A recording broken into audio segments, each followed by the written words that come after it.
صحیح ستہ کی 3 کتابوں کی روایت ہے، جامع ترمذی، سنن نسائی اور سنن ابن ماجہ۔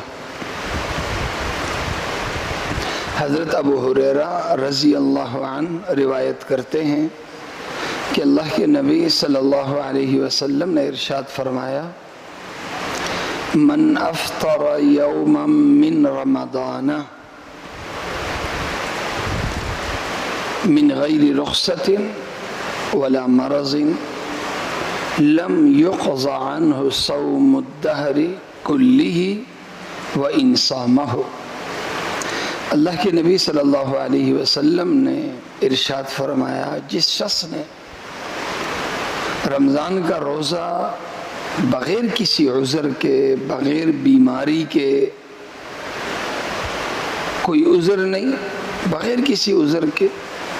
رمضان کا ایک روزہ چھوڑا، زندگی بھر یہ شخص اس ایک روزے کے بدلے زندگی بھر روزے رکھتا رہے، زندگی بھر کے روزے اس ایک روزے کا بدل نہیں بن سکتے۔ بلا وجہ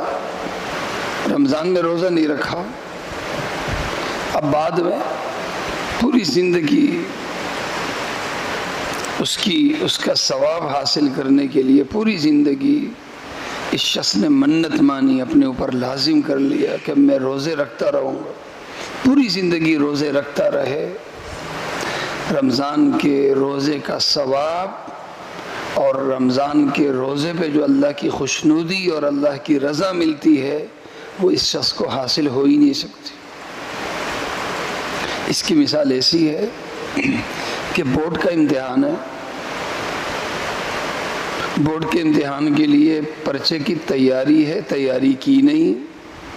بورڈ کے امتحان میں بیٹھا نہیں، جو وقت تھا امتحان دینے کا اس نے امتحان نہیں دیا،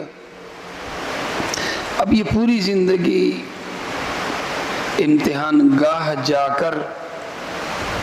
پرچے لکھتا رہے، پڑھتا رہے، اب وہ بورڈ کا جو امتحان کا ایک وقت تھا وہ گزر گیا، اب زندگی بھر کی پڑھائی اس کمی کو پورا نہیں کر سکتی۔ تو ہر عمل کا ایک وقت ہوتا ہے، جب وہ وقت گزر جاتا ہے، اس وقت کے گزرنے کے بعد پھر اس عمل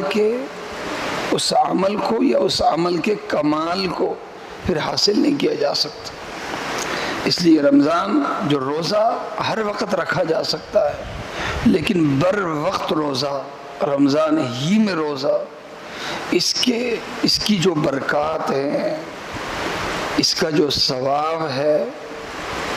اللہ سے اس روزے کے ذریعے سے یا ان روزوں کے ذریعے سے جو تعلق ملتا ہے، ان کے ذریعے سے جو انسان کی مغفرت ملتی ہے، اللہ کی خوشنودی حاصل ہوتی ہے، وہ زندگی بھر کے روزوں سے وہ چیز حاصل نہیں ہو سکتی۔ اللہ تعالیٰ مجھے اور آپ سب کو عمل کرنے کی توفیق عطا